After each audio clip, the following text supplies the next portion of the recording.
नमस्कार, आप देख रहे हैं इंडिया 79 न्यूज चैनल में आपका स्वागत है। भद्रकाली थाना क्षेत्र में एक ही रात अलग अलग स्थानों पर वाहनों में आग लगाने की घटना घटी थी। भद्रकाली पुलिस स्टेशन में 16 मई 2024 को रात्रि 3:15 से लेकर 3:40 के बीच नासिर हुसैन अस्पताल के सामने नाना वाली शीतला देवी मंदिर के सामने 4 स्थानों पर अज्ञात व्यक्ति द्वारा 9 मोटरसाइकिल, एक ट्रक, एक टेम्पो में आग लगा दी गई थी।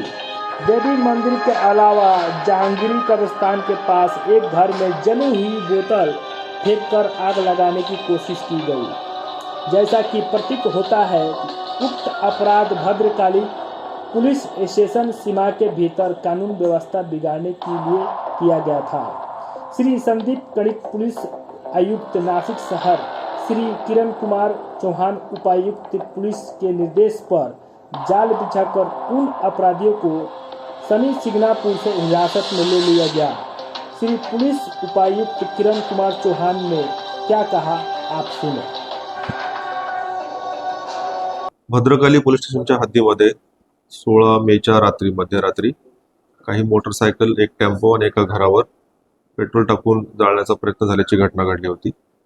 हद्दीमध्ये 3 ते 4 ठिकाणी हा प्रकार घडला होता।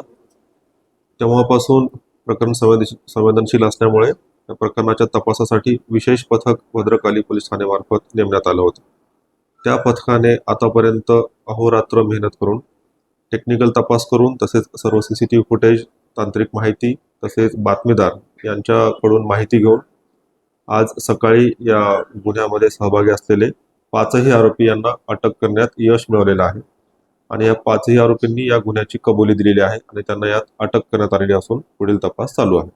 सर, यामध्ये अजून कोणी आरोपी फरार आहे का किंवा या आरोपींची काय पार्श्वभूमी?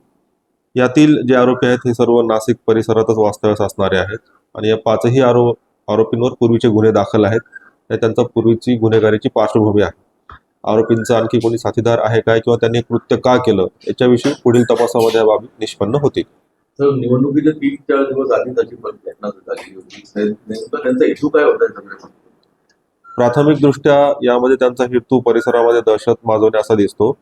वैयक्तिक वादातून ही घटना घडली असं प्राथमिक दृष्ट्या वाटतं, पण तरी आणखी सखोल तपास केल्यानंतर याच्यामध्ये अधिक बाबी निष्पन्न होतील। आप देख रहे हैं India 79 news channel. Crime reporter Bashir Qureshi के साथ जहीर खान, नासिक।